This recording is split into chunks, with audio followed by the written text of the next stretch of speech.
Hello, this is Derek Hansen for strengthpowerspeed.com, and this is our 22nd episode of our Performance Concepts Chat. And in this episode, we speak with a good friend of mine. I've known him since about 2002, 2003. His name's Angus Reid, played 13 years in the Canadian Football League at center position. Angus now since retired. I think he retired about three years ago.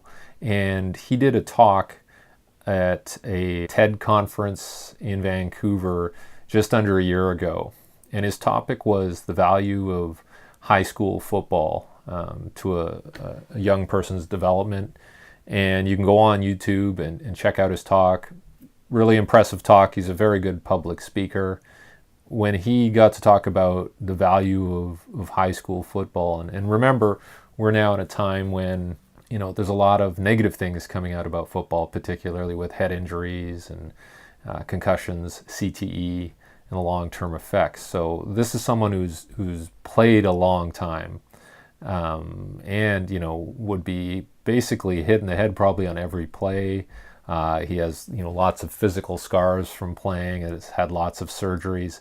So he knows the cost of playing football, if anybody does. I don't even think he can straighten his arms. He has like scar tissue and bone chips and things in his elbows, so he can't fully extend his arm anymore. So, he's gone through that. He knows what the cost was, but he also sees tremendous value in playing the sport. And I said, particularly at high school level. And we get into all of the details around his talk. And I'll even have a few excerpts from the talk in the podcast. And so, just hearing from him and seeing what value he got, what he turned it into, I think is pretty important. And we shot this in the car because it was time efficient. We weren't going to break into karaoke, or it wasn't a gimmick. It was just a good way for two busy individuals to sit down for about 45 minutes and talk about something that we feel is important. And so I even have my own son wanting to play full contact football, tackle football, and we're dealing with that. And is it too early? And so it's probably in the minds of a lot of parents right now. And what are the costs? What are the benefits of putting somebody in football? And when's too early and when's too much? So I think it's a good talk to listen to. I wanted to get away from just the training side of things and talk about sports in general, and I thought this was a good way to do it. So have a listen. I'm sure you'll enjoy and appreciate what Angus has to offer. And again, we'll look for your comments. This was just a good general talk about sports and youth development in general. So please enjoy our talk with Angus Reid. Well, it's funny, Derek. Sometimes I'm asked to speak at schools now. We'll kind of do town halls with parents for their football program to ease fears, answer questions, so parents can feel a little bit better than just hearing the boogeyman story from the news, where they can explain, this is how we run our program, this is why we do things, here's our equipment technology, here's our philosophy on coaching. And you're right about coaching, and particularly at the youngest level, unfortunately, that's generally where the least educated, least informed, because it's usually moms and dads just trying to help out, and you can't fault them for trying. But football particularly is the one sport that requires probably the highest level of coaching when you're dealing with the youngest participants, because of the obvious, right? You're dealing with constant contact that, to be played correctly, requires a body positioning of an athlete that I don't really think most youth can get themselves and hold themselves in. When you also then add equipment, you add speed, velocity, and fear, the proper body positioning to be safe and sound, and actually to be able to be functional, I don't think most 8-9-year-old kids can do. It's unfair to ask them to hold those positions. Yeah. So what does a kid do when they first put on equipment and they get scared? They hide in the equipment and absorb the blow. Well, now you're defeating what the sport is, and it becomes an exercise in who's the biggest kid in the field beating up everybody else. Now you've ingrained a psychological fear of contact, and you've also ingrained improper movement patterns to react to contact. And coaches, I don't think, are prepared to teach that. And this is why I truly believe I don't think you need contact football for young ages. I don't think it's appropriate, and I don't think it's fair to ask kids that physically aren't developed enough to try to get in positions that need to be in positions to play that sport. And therefore you're getting kids that are getting hurt when they're 9 years old, which is ridiculous. They're scared, and they've also now ingrained bad patterns that a superior coach or a better coach years later are going to have to undo now. And those are instinctual patterns they've built in because of not being able to do things correctly. And unfortunately, sometimes having coaches that teach what they watched the Raiders do in the 70s because that's what football was to them. And as much as I love this sport, I don't think it's a sport you need to put kids in pads and get them hitting, when they are, again, it's an arbitrary number, but I wouldn't think for sure before, that junior high age group. I really don't think so, and I think I don't think it's necessary, and for a lot of reasons, I think it's unfair to a kid to put them in that situation. Yeah, I mean, it would almost be akin to if you're going to teach a kid boxing, you're probably going to work on hitting the bag, footwork, all of these things before you get them sparring. You don't just throw them in and have them spar right away. So when you did your TED talk on the subject, what kind of things did you? I mean, for people who haven't seen it, what kind of things did you touch on? What were I mean, you don't have a lot of time to speak with these things. What were the main points you wanted to get across? Well, I've been retired for 3 years now. You know what I look back and what I am proud of? That I can stand here and speak in front of you today. That I can look people in the eye when I talk to them. That I can speak about things that matter to me, that I can commit to something and actually stick with it, that I can work hard for goals that I've set for myself, that I know how to be a good teammate, that I can work with multiple changing personalities on an ongoing basis and make things work together, that I can take coaching, that I can give mentorship from that once I've learned it. I've learned how to win. I've also learned how to lose and how to take things from that loss and move forward. I've understood how to deal with pressure and keep clarity of mind. These are real things. These are things that you can move forward in life. Because you know what? Winning championships is not going to make you a better father. Playing 200 games of professional football doesn't build a business for you. Owning 2 of these does not make you a better husband. Nobody cares. Actually, people care for like 17 seconds because they want to get a photo with it, and they pretend to take it, and I got to chase them and get it back. Then they don't care anymore. Okay? It's the qualities that you learn playing a pro sport that matter. I think the point is touching on what people generally have acknowledged forever is the value of playing a sport. And particularly my knowledge has always been on team sports, and I think it's an interesting study to look at successful people post athletic career that played an individual sport or a team sport, because I think it's a different person. I don't have a lot of science behind that, but I know team sports, I gravitate towards them because of my personality, and I see tremendous value in transferring those to other things in life. The problem in today's world is we've done this, and I struggle with this sort of pursuit of greatness at a younger and younger level, where now sports isn't about helping kids grow up. It's about finding elite athletes as young as possible and either monetizing off the parents' dream of this, or just trying to build your elite program, and that's what it's here for. And I struggle with that. So what we're getting is full buy-in to single sport only at a younger and younger age if you want to even have an opportunity to participate. Yep. Or you're out. And so you're left with a scenario where either you can afford to do this year round and do all the commitments that they're throwing at you, at sometimes 8-9 years old. You got to make a decision. Are you all in at hockey or basketball or whatever it is? Because this has become a system now that requires funding and talent, or you're out. Yep. And so now you've removed sports from being what I believe a major cog in the upbringing of a young person's life, where they lean on for relationships and lessons and things that they've learned that they can carry forth, to being almost back to the old Soviet model, where you were picked or you weren't, and sorry, move on. Yep. And I think you're getting a lot of kids now that they're left out, and you're starting to see the ramifications where you don't give a young person something to do with their time, something to believe in, or something to exhaust them, they're going to find something to do that with, and we're starting to see the other problems. So my big belief in football, as particularly at the high school level, is I see it as one of the few sports left that kind of doesn't weed you out at a young age. they'll take anybody. You know, it's not a basketball team or a select team where there's 12 people and that's it, or a hockey team where, you know, the financial barrier to entry is high. If you don't know how to skate or don't have the finance to have it, you can't just show up. I didn't play football till the 11th grade, and you can still do that today. You can go to high school and just show up. They're happy to have you. What did you do before that? My story's a little bit complex. I loved sports my whole life. I loved basketball. I loved everything. When I first entered high school, though, my freshman year, I got really, really sick. Sick is a funny word. My appendix blew, and I'm stubborn, so I didn't tell anybody for 6 days. So I should have been dead. Yeah, I had a blown appendix. It was a disaster. And by the time I finally told them, I rushed to the hospital. And long story short, 2 months later, I finally made it out, and that wrote off that whole year. I was a big kid that ended up losing 80 or 90 pounds in that whole span of time. My confidence was shattered. I came back to school a lost kid, and so I was one of those guys that didn't have drive, didn't have belief in myself. So my 9th grade year, nothing. My 10th grade year, I didn't play any sports. Wow. I wasn't a troublemaker. I was one of those kids that didn't have maybe the motivation or the confidence to now go expose myself and try, but I also wasn't going to get in trouble, so I was the kid that was just kind of hiding, not wanting to get exposed either way.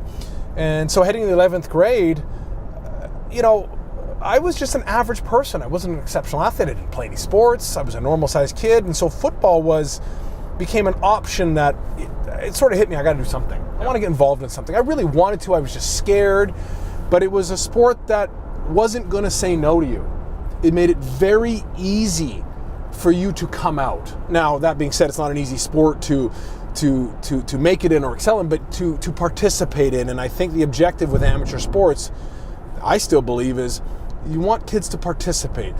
It's not about finding that greatest athlete. They're gonna happen. They're gonna exist. They're gonna be created.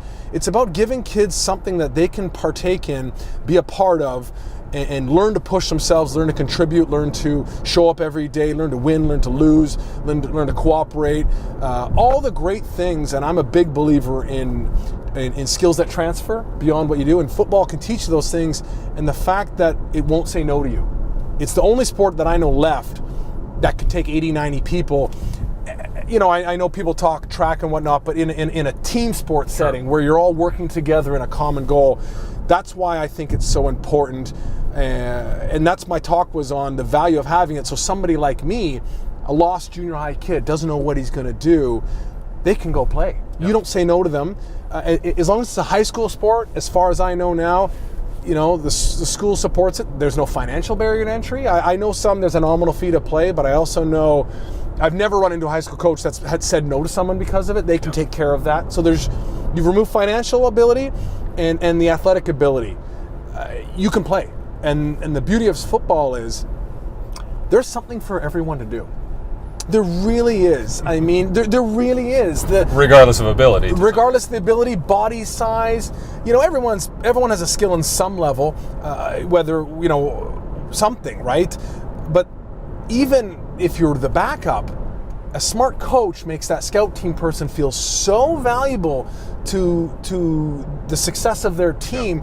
Everybody has a role, and every role can be deemed extremely important if you have a smart coach in that. I mean, as I said in my talk, you want every kid to start, you can probably do it. Add up all the special teams, you're up to 88 starting spots. Yeah.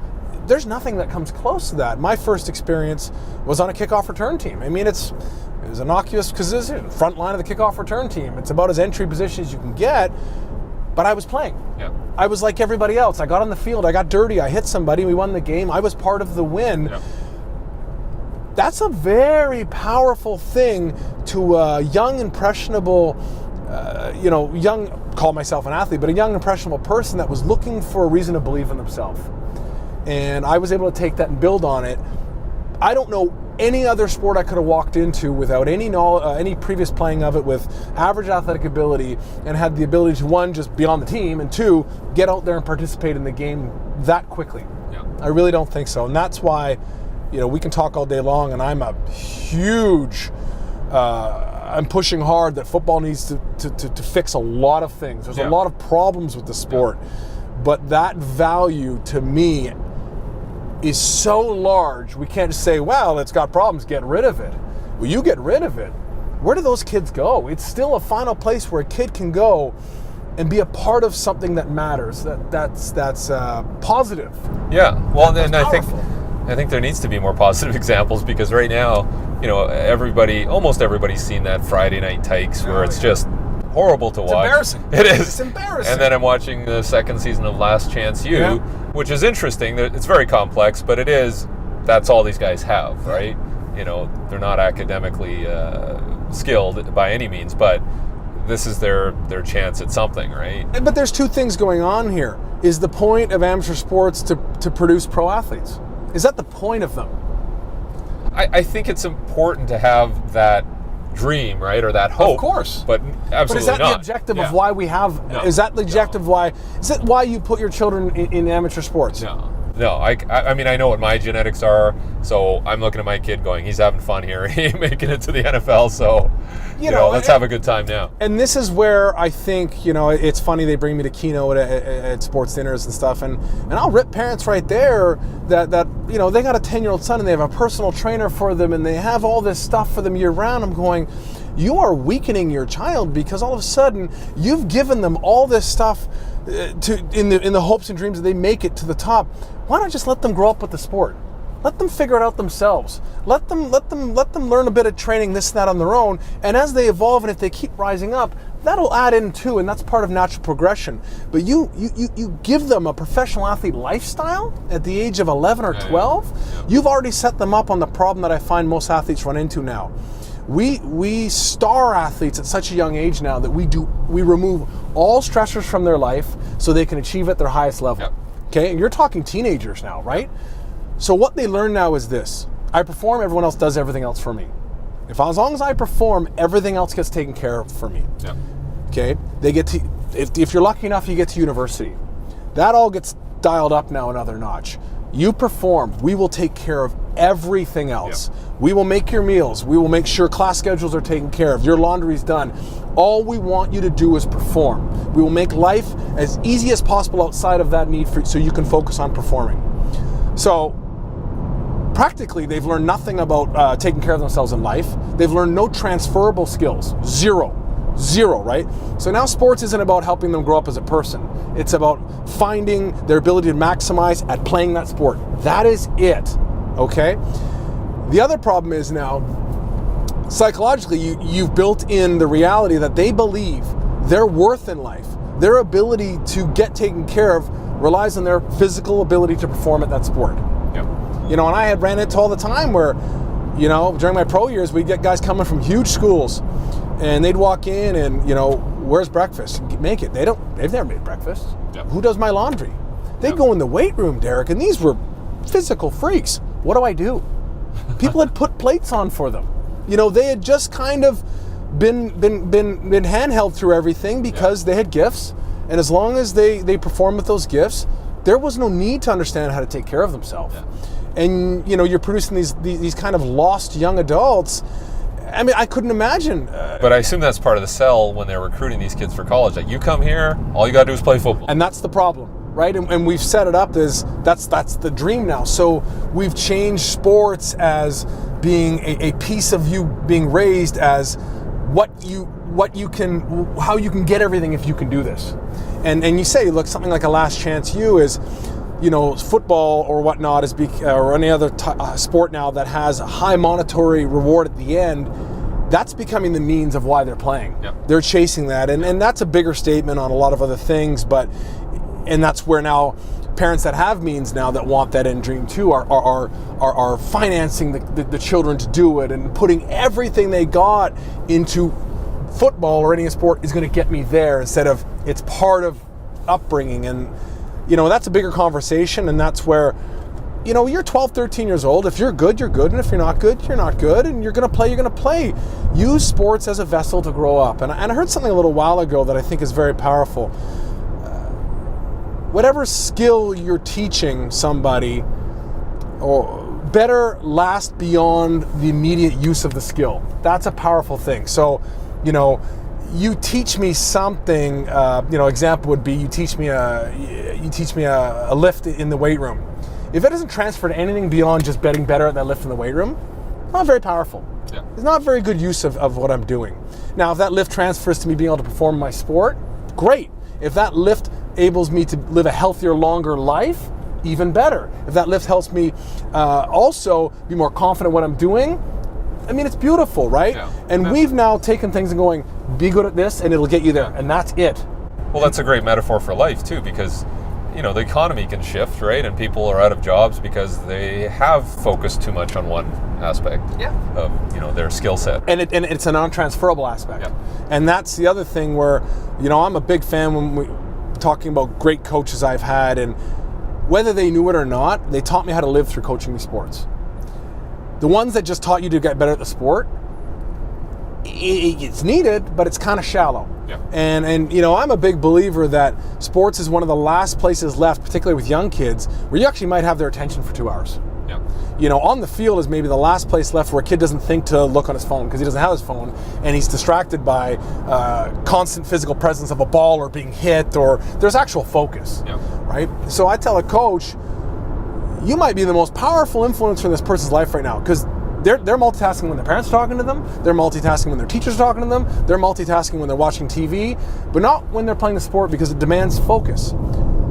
If you can utilize that to actually teach them skills that matter through the sport, because they are actually paying attention right now, they have to, that's a powerful thing. So, that's where I still keep coming back to, as much as I love talking with you and other people about high performance in athletics. I mean, we all marvel at it. We love it. How you get there. For the most part, for me, I love the amateur sports, and I love the concept of it as a really, really great tool to help young people grow up. If they're going to go on from that point, absolutely fantastic.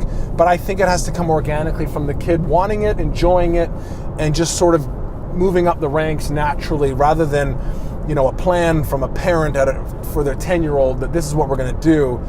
Even if they make it, I think you're setting that child up for failure in the afterworld. That they have no understanding outside of, I perform, people take care of me. I think it's a dangerous trap. So if you had a role in the coaching education, and you're working with young coaches and maybe coming up with a curriculum, what are the things that you're emphasizing, and what are the things that you're trying to improve upon? What are the areas that need a lot of work? Well, obviously, technical mastery of the fundamentals is what matters more than anything in life, and that's you can't bypass that. I think a lot of young coaches they get goo-gooed over going to pro coaches conferences, and they want to run these funny pistol formations and all this nonsense that sounds great, and all these complex systems. Look, and then you go out and help them, and the kid does not know how to properly sit in a formation that's going to structurally make him powerful and safe. Yeah. But they're trying to make them run these bizarre formations that sound great, but they don't know how to engage contact properly. They don't know how to produce force properly through the ground, not only be effective, but to be safe. I'm going, what are you guys doing, right? Because it's boring. I think coaches need to teach the boring stuff to be safe, but I really believe that sets the child up for the foundations of understanding what life requires, is that constant repetition of fundamentals and principles, that boring stuff that you do every single day to master those foundations. And I think people bypass that as young coaches. They want to do the glamorous stuff. They want to get the stuff that looks good, and you're skipping steps, and you're hurting your athlete, because they now chase those things. They think that's what's important in life. When you look at the real people that have staying power, I think they're the ones that live in the basics. And they were taught that at a young age. You listen to someone like a Michael Jordan talk about what Dean Smith, how he would drill in fundamentals to him every single day, how a defensive slide looks, and it has to be this way again and again, and all those things. And you hear the great ones, they generally spend their life in those boring repetition of practice. Now, after that, I would talk to coaches about everything you do beyond that. I think it was Toyota that came up with this, but was the 5 why questions. Mm-hmm. Ask yourself why, at least 5 levels to why you're doing something, until you kind of exhaust that. And if you can't answer these, why are you doing it? It look good. You want to drill down, and you really have to understand why you're doing something. Yeah. Why are we doing this? Why are we teaching this to our kids? And getting back to my earlier statement, if you can sufficiently answer those whys to a level that makes sense, great. If you can get to the point where it also transcends beyond just teaching them the ability to do, the base block or a run, whatever, where it can actually teach the kids something that will matter afterwards, now I think you're what we call mentors.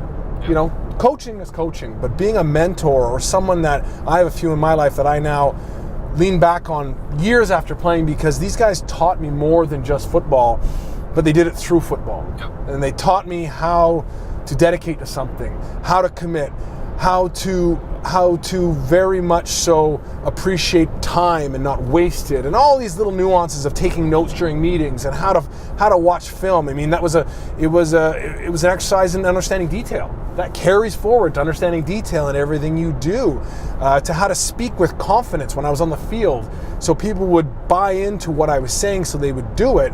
Carried forward to me to speak to confidence with what I do afterwards. I mean, these were little things that transferred.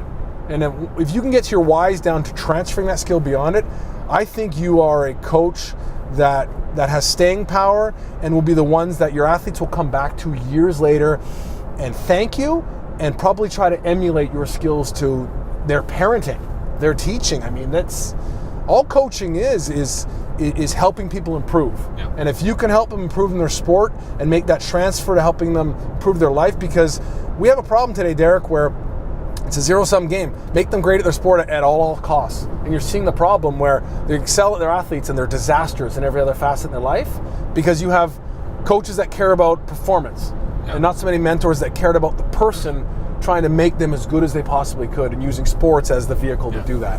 Well, I think it's an over-specificity issue. And our good friend Mark Uyama, he always tells me, like, we get guys in who are from big schools, and we got to teach them how to play football. We got to teach them how to set up. We got to teach them how to move, how to angle their bodies, and I think it's getting worse. I think now, from a recruiting or drafting point of view, they have to start looking at these intangibles and these general qualities, because if you focus too much on the specifics, you may get a guy that's going to be unprepared and less adaptable. And I would think that all the good coaches, and there's probably not as many as we'd like to think, but obviously Bill Belichick has an approach where he can take anyone and make them part of the system and make them adaptable. And my good friend Rob Panarello is very close with Bill Parcells, and he has all of these stories like you're talking about. They're almost like life stories. They're not football stories, but he has these great anecdotes that he can always relate back to. And I think that's maybe what's missing as we plow towards this specificity issue of, like, we have to be exceptionally good at this one thing. Yeah, I mean, you see it in your world, I'm sure, a ton, where they take a piece of training out and that becomes the focal point of everything. You just take some part of sprint training, and that's what we do now. This is how we do things. Perfect example. Like something like that, right? There was a study that said, everybody's into these the hip thrusts where they put the bar on line their back. So everybody's going apeshit about this. Like, it's great, right? And there was a study that said silver bullet. It doesn't say, and this study says it doesn't make you faster. We did a study where they did it, and it doesn't make people faster. And so I posted it, and people are offended, right? Like, this is their exercise. Well, the emotional detachment to it's crazy. I know. That's where I've spent 25 years in the sports training world, and it really is my passion. So I read all I can, and it's funny, after all these years, I've come right back to the beginning, where I just make sure I'm strong enough in my fundamental movements and then go live life. Yes. And I've realized anything beyond the fundamental movements, you'll just get better at that exercise. Yeah. And again, you'll get better at this exotic exercise. And it pulls you away from what you should be doing. And it doesn't transfer to anything else. Yeah. And I think strength coaches, and correct me if I'm wrong, I mean, everybody is always in the pursuit of being able to measure progress, because it's got to prove that what they're doing is working. And the easiest measurability or in an exercise is improvement in the exercise. It's the easiest one. Yes. It's the laziest one, right? So, we've added 15 pounds to this movement from start to finish. Well, you just learned to master that movement. Has it improved anything else? Right? Yeah, and there's a transferability. A good example I always use is bench press and the shot put. Obviously, you have to have some degree of strength, but I know for a fact that most shot putters, once they get to a certain point of bench press, maybe 450, 500 pounds, it doesn't improve their shot put. No. So there's a point of diminishing returns, right? Wouldn't you say that across the board? I mean, I kind of, again, when I was a younger athlete, you just pursued more. Yeah. More strength. Got to get better. Right? Get my 400-pound bench press to 500 pounds. That's going to improve everything. And I finally got smart enough in the middle of my pro career where you realized, and again, they would be arbitrary numbers because I don't have exact science, but there's thresholds of strength that you probably need to have, or at least should have, to be able to participate at the level of sport you're at. Beyond that, you're wasting energy and time, and you might be impeding progress elsewhere. And so what I got to a point where, again, your fundamental movements, your ability to pull weight, your ability to squat with weight, your ability to press with weight, and move with weight in some sort of loaded capacity, I wanted to make sure I was at least at my requirements. And after that, it was, where can I bring up imbalances so I can hopefully mitigate possible injuries and differences, and then work on my sport. So it just became, where are my imbalances? Where am I out of whack here? And that's going to matter more than just getting stronger to bench press, because then I become a bench presser. Yes. And it's kind of nonsense. But again, I think people are still drawn to that. It sells, and it's an easy measuring stick to say, we keep improving these. Here's our big numbers. Big universities are bad at it. They put the big board on the wall. Yep. Everybody wants the top bench, top squat, and they'll do it at the expense of so many other things, and they'll actually hang their hat on it, showing that they're superior because of this. And that's where I think it's a whole philosophical shift that's got to peel back and say, guys, comes back to my early point about young sports. What are we trying to do here? Yeah. What's the big picture? It's great to have these landmarks, but that's all they really are. What are we really trying to do? And it's hard, because you talk about over-specialization, and it's difficult because it's harder to measure. Yes. And it's harder to have somebody that will take the time to develop a painting, when it's easier just to kind of do the one little piece and master that and sell that and wrap it up and have devices that you can sell on it and measure it again and again and prove that what you're doing is improving something. Yeah, I think we, especially now where we're so into technology, everybody wants to be able to measure, and you go to the NFL combine, and what did this guy run? What did this guy jump? And like you said, you want to be in the ballpark. You want to, if somebody does something really bad, maybe that's a red flag, but There's boxes you got to tick. Yeah. But once you've ticked them, it's like any more than that. A smart scout to say, great. Play. He's strong enough, he's fast enough, he's mobile enough. Yeah.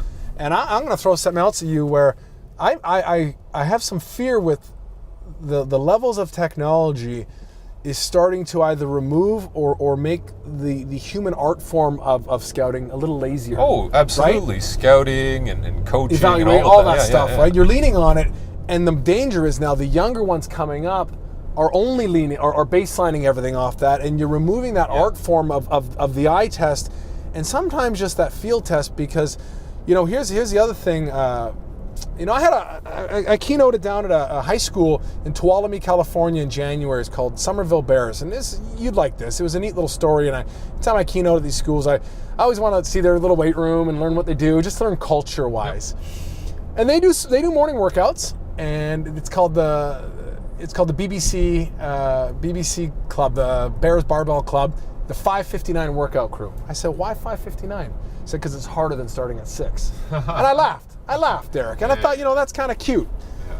And I thought about it. These are 15, 16-year-old kids. And what you're doing is you're psychologically letting them know they're doing something that's just a little bit harder. Yeah. It's just a little bit. It's a minute, but they can hang their hat on it. And they're actually doing it. And they're getting up a minute before most people are, or they're starting a minute before.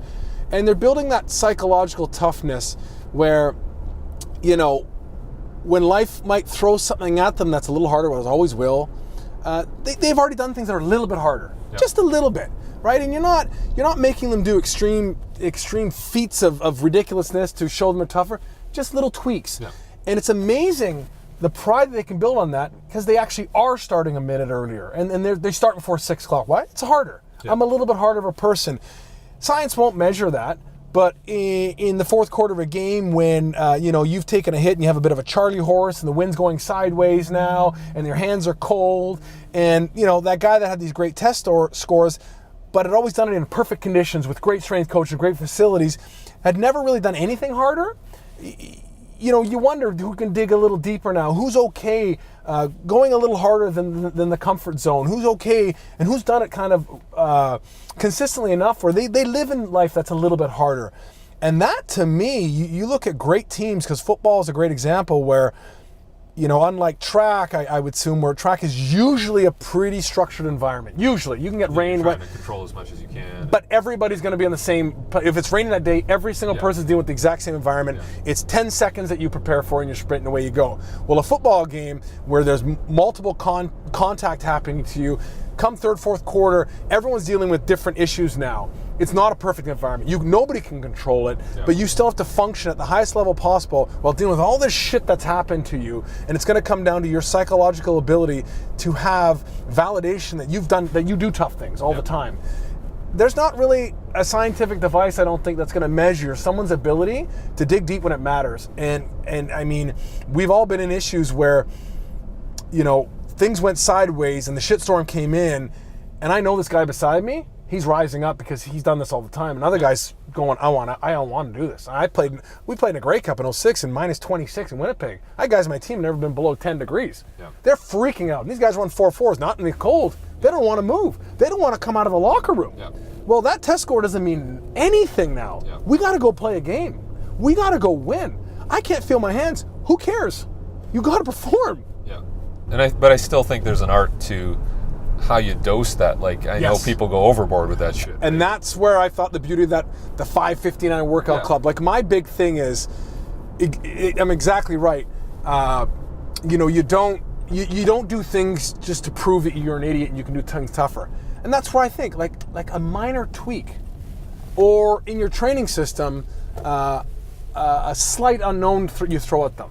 Nothing that's going to make them risk harm or anything, but something that's going to psychologically force them to deal with something that they weren't overly prepared for in a way that just makes sure that you got guys that can adapt on the fly and keep moving forward. Mm-hmm. And I agree with you. Look, we all laugh at this, Derek. We've had many conversations. Any idiot can just destroy somebody and say, we made you tougher. That's not what I'm talking about. Like, the example is the 5:59 Barbell Club. Their program was sound. It was just a minute earlier. These are 15-year-old kids. All it took was that minute. They took a lot of pride in that. I get up, I start earlier than you do. It's not changing anything. You weren't killing the kid. You just a small tweak, right? Maybe, and as I'm getting older, I'm trying to make sure I don't go soft with my mentality. So, you know what? Yeah, I still do my squat workouts. I do more Zercher squatting now. Why? It's a little tougher. I feel tough when I do it, and it's stupid. Maybe that's stupid, Derek. But you know what? When I get it done, I start my day. I've done something hard this morning. So now there's traffic and people are complaining. I've done something difficult. People gravitate towards things like CrossFit, and there's a point. There's a reason why people like it. Yeah. Is it the best way? We could debate that, but yeah, I get that. I understand there's a human component to all of this, right? And again, the beauty of this barbell club to me was it wasn't mandatory. So you're not making kids do anything. Because at the end of the day, I don't think you've helped them grow at all if you just make them do something. No. So it was sort of an encouraged invite, and kids would show up and they'd keep showing up, and then they wanted to keep showing up because they wanted to challenge themselves. Look, it's a minute earlier. They weren't all of a sudden, who's doing a 100-mile run in the morning, because that's just stupid, right? We can all kill each other with hard things, and CrossFit gives you a badge of honor because you puked 4 times more than this guy. Yeah. I did a Zercher squat because it's a little bit harder. It's still 2 sets of 5 versus 2 sets of 5 the other way. I'm not trying to kill myself. Yeah. Little tweaks, just a tiny little thing. And I found there's some value in that when life does end up throwing something at you. You're okay doing things that are a little bit harder from time to time. And I find some athletes, again, it gets back to my early point, you take your 10-year-old son and you get them this great personal trainer in this nice air-conditioned gym from day one. Whatever happened to just kind of going to the field with your buddies and it was raining and you guys just played. Yep. You just played, and you didn't have the coolest gear. You just kind of did stuff, and someone fell over and they got cut. And they kept playing, and now we structure everything so much that the young kids learn right away. They just kind of get taken through everything, and they haven't really had to be in environments that weren't great or weren't just perfect all the time. And then again, transferable. Not just on the field, but in life afterwards. Their new career throws a stress to them. Their marriage throws stress to them. They've never been faced with anything except nice, perfect conditions to perform their best in. And that's, again, missing part of the point of what sports was. Yeah. You're not going to get a medal if you lose. Yeah. You don't. Yeah. It's okay. Yeah. Part of this is learning to lose. Part of this is going to say, what are you going to do about it?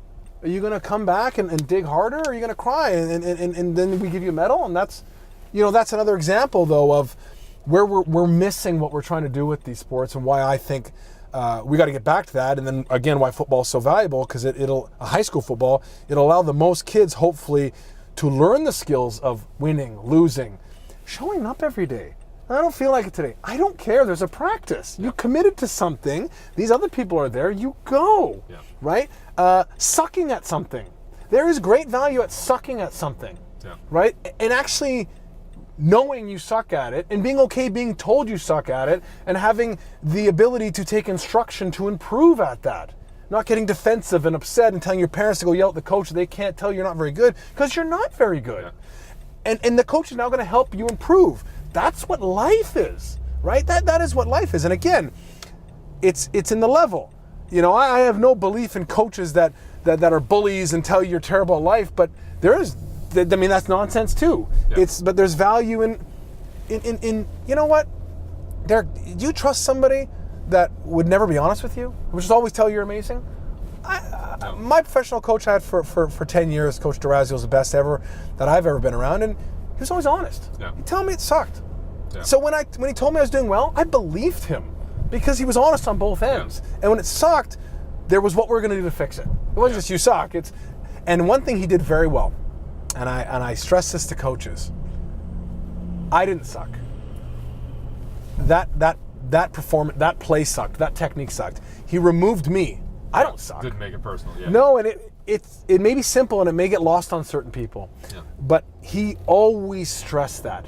You know, that was some shitty technique right there, Angus. I'm not shitty. No, and you know, I'm an adult, but it still mattered. Important distinction. He cared about me, and he really, really always thought I was a very good person, but that wasn't a really good play. And that was terrible. And we can correct that. And what I think that does is it removes the ego guard on my end, because he's not attacking me. He's attacking the performance. That's cool. That's got nothing to do with me. And it allows me now to improve that without guarding my self-worth. It's not nothing to do with my self-worth. Where does he learn that? Who teaches him that? Is that something that is taught? And how do we teach it better? You know, I wish I could get that answer out of him.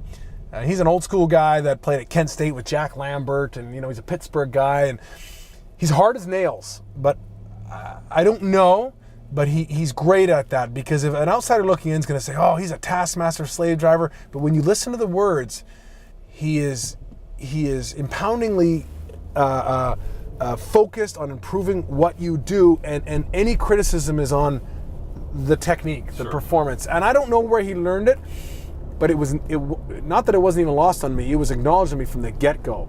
He cares so much about me that he wants my performance to be as good as possible, and that's what we're focused on, always improving the performance. Not me. I'm good. We're good. We're always good. And, you know, I don't know, but it was a brilliant little thing that maybe everyone does. I don't know. I bet you they don't. And I bet you they don't, even with young kids. You got to make sure, you know, that you are not attacking them. And you're not even attacking their performance. You are being honest.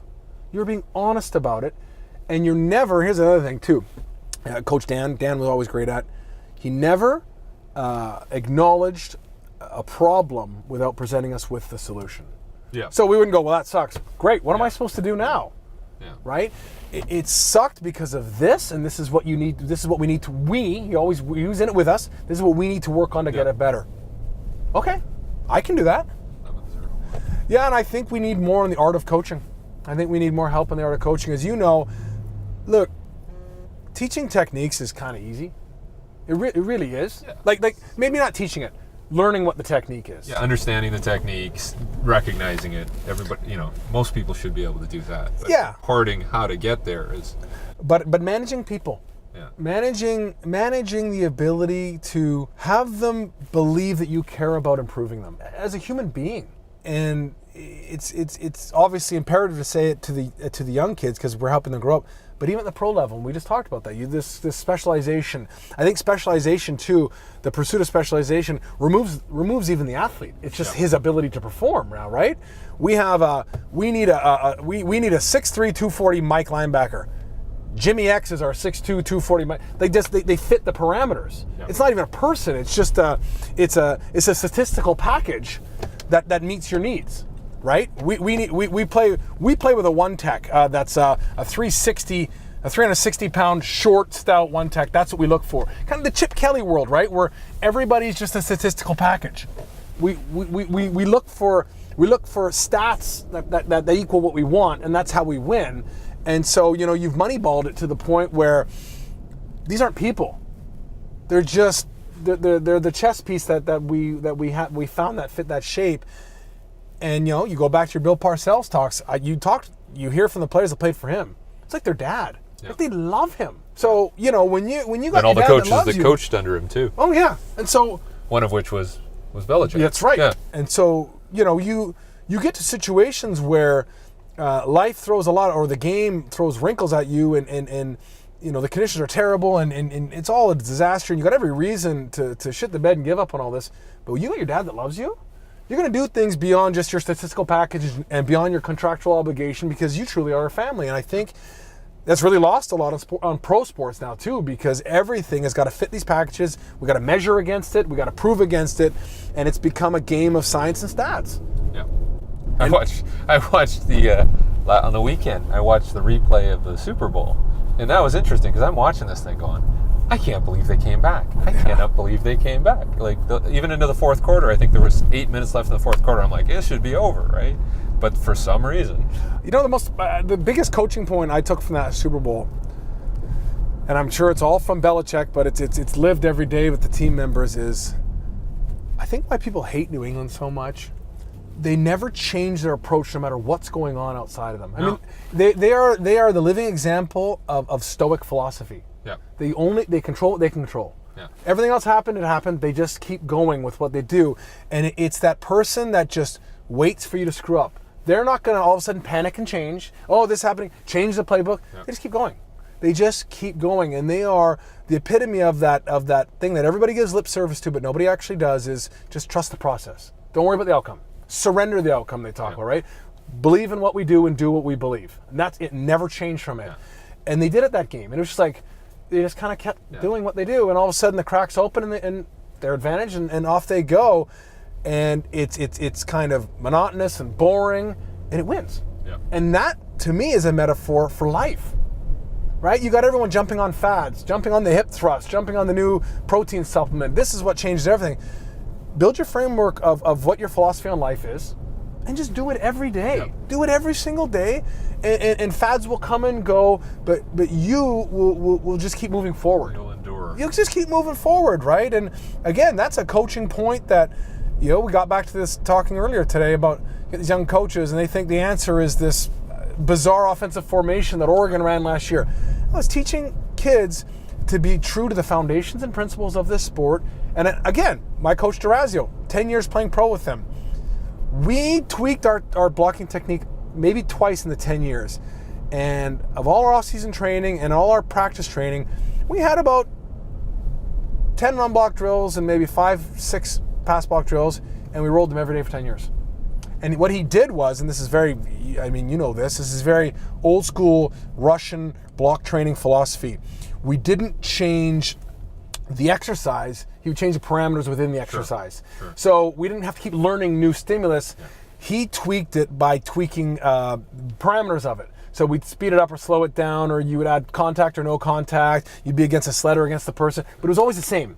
So we hammered home the basic principles of how we run blocked. It never changed, and we rep it. 10 years, short and fast, 4 minutes every day here, 3 minutes every day here, different parameters each time, but never throwing new things at us all the time where, your CNS had to adapt to it, your psychological had to adapt to it, your confidence had to adapt to it. So I could block the way I was supposed to block in my sleep near the end in every condition possible, because he believed in this. Yeah. And we stayed true to it his entire career. Yeah. And we made it interesting by just, we talk about the Russian training. They would squat all your whole life, but sometimes it'd be high volume, low volume, short rest, long rest, overhead, front, back. Still just squatting though. In the end, once you've learned how to squat, you just adjust the parameters within. You're not doing 19 different exercises. You're just tweaking it again and again. Just dilute the technique if you start adding in all this other stuff. Oh yeah. Right? And so you get back to kids, you teach kids, I gotta go talk to high school, you get back to basketball, specialization even. They don't know how to free throw. They don't know how to dribble with their left hand. Why? Because I can dunk, and I'll make millions doing this. Yeah, dunk or shoot a three. But from what I understand, one of the talks I did to somebody, they're saying that they are worse now at anywhere inside the 3-point line. They're shooting. Because it's here. Yeah. They have nothing else. Yeah, it's either you're dunking it or you're but it's the pursuit of specialization, right? And so at the cost of everything else. And the world is pushing this too, I think, where don't be well-rounded, just excel in one thing and you're good to go, at the expense of everything else. Yeah. You have $1 million, you have no friends or a marriage. Like but sports to me had always been about, again, you play to your strengths, but you're constantly trying to bring up your weaknesses. And that teaches you a lot about life, right? Or else those weaknesses will get exposed when it matters most. Yeah, I probably upset a lot of people with this, but I'm not in pro sports as a profession, so I don't have the pressures of having to answer my job description on always winning this week. So I can step back and kind of bring that philosophical view of I think sports has to be bigger than just winning that game, or else it's pretty shallow. And I think, again, this is oversimplifying, but I think many years ago, now I'm in the business world, many years ago you looked at businesses and they'd love to hire ex-athletes because they were used to juggling a job and a sport and multitasking and being able to handle lots of loads and attention and being very self-sufficient. And now you're seeing them that, unless they're hiring them to be a face for a marketing campaign, that might be worried that what skills do they bring beyond running a 4.5 or 4.440? They're so specialized that they were so good at this. A lot of them have had other people taking care of every other aspect of their life. Every aspect of life. So now you throw them in a career where it's like, go, they might be like, well, where's all the people that do everything for me? Derek, but you work with athletes all the time. How do you find, actually, no, let me pull it back. You deal with coaches all the time too, right?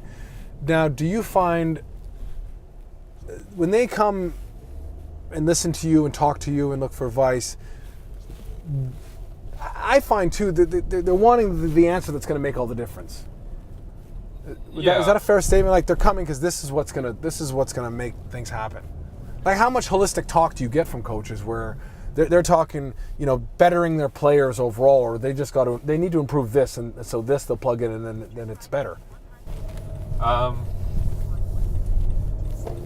You do it mostly with professional and collegiate coaches, right?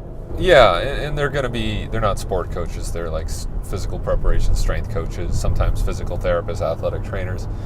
And I would say it depends. It really depends on who you're talking to. But there's a certain group of people who want something new and something flashy and something that they can, just follow blindly. Whereas you'll get some people, and again, it's maybe how they were brought up or who they had contact with before, who understand that it's a philosophical, system-based approach. Like you can't focus too much on one thing. You have to look at the big picture.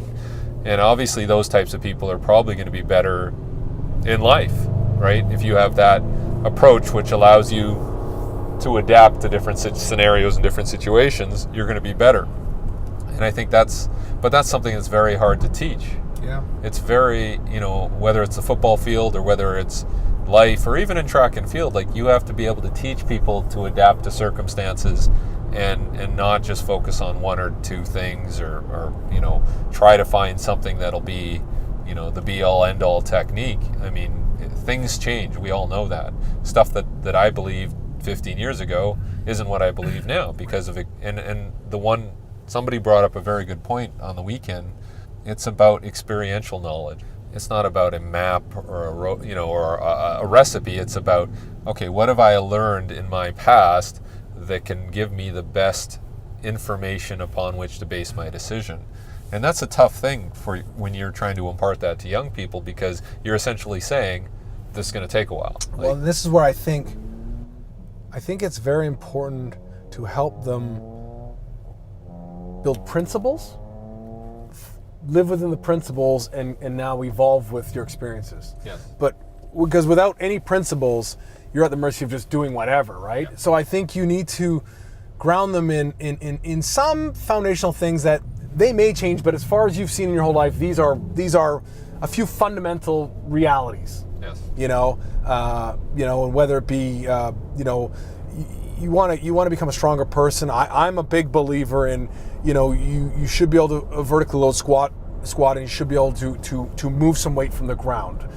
I believe in creating force through the ground with vertically loading and pulling from the floor. Absolutely. I think that's always been there. I think it'll always be there. That's a big, broad statement, but I think to become a stronger human being, to generate more force through the ground, and generally make your body stronger, more prepared to do anything else, those have to be present. And I always believe that the best option is the one that creates more options.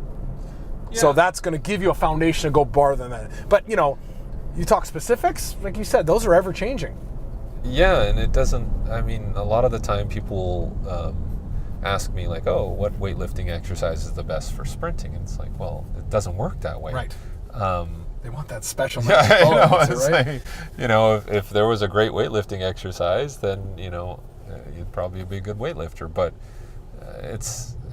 but that's not the simple answer, right? No. So I like you understand that everything that we do in terms of movement is dictated by gravity.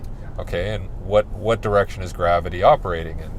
You know, vertical, right? So that's where I start from, and even in sprinting, everybody wants to talk about, you know, horizontal and pushing and all that, but it is gravity that's limiting us more than anything else.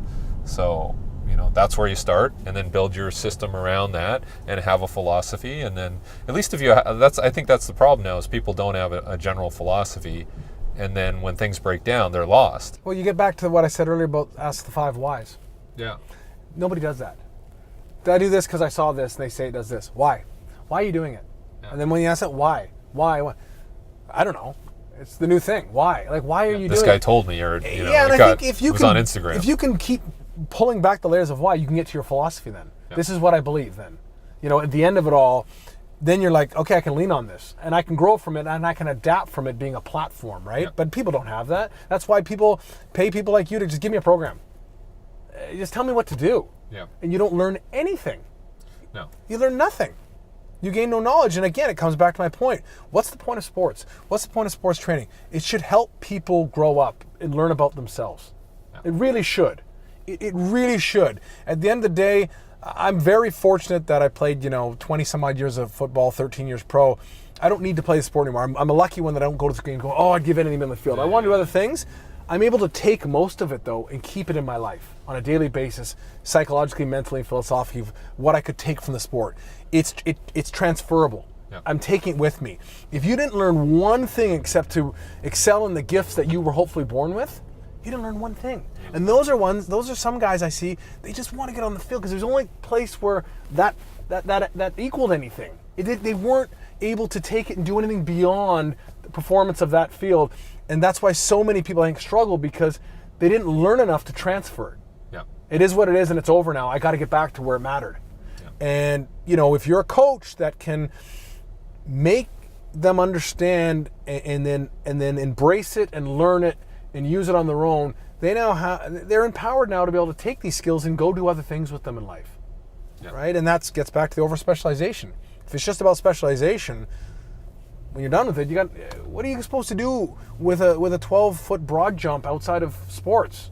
If that's what mattered, and that's the only thing that mattered and why you're here, it's kind of sad.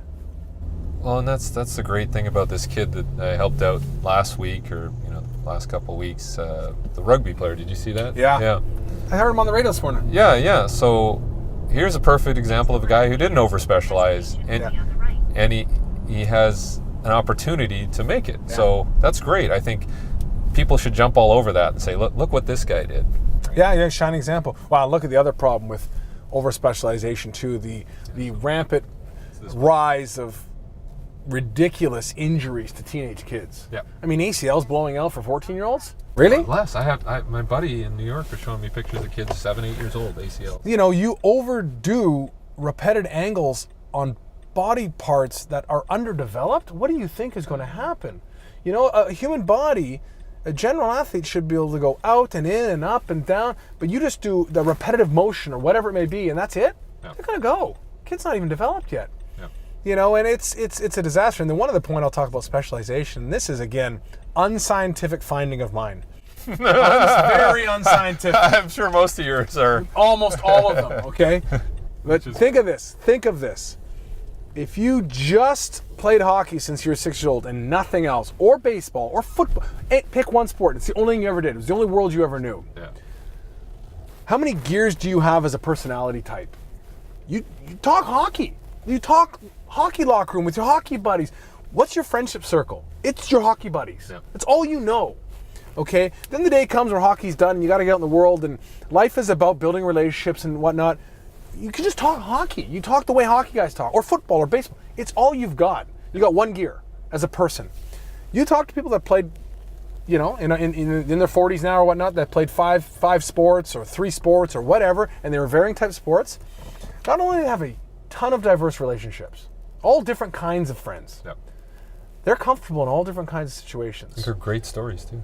Great, great. You're right, great stories. But I'm being serious though. You get in the business world now, or whatever you're going to do, you're not awkward when it's not just your sport type talking. You can shift gears. Yeah. You're a guy that's very comfortable doing a lot of things. So not just physically you're able to do a lot of things, psychologically, your personality type can be flexible. Yeah. You're not just pigeonholed into being that kind of guy.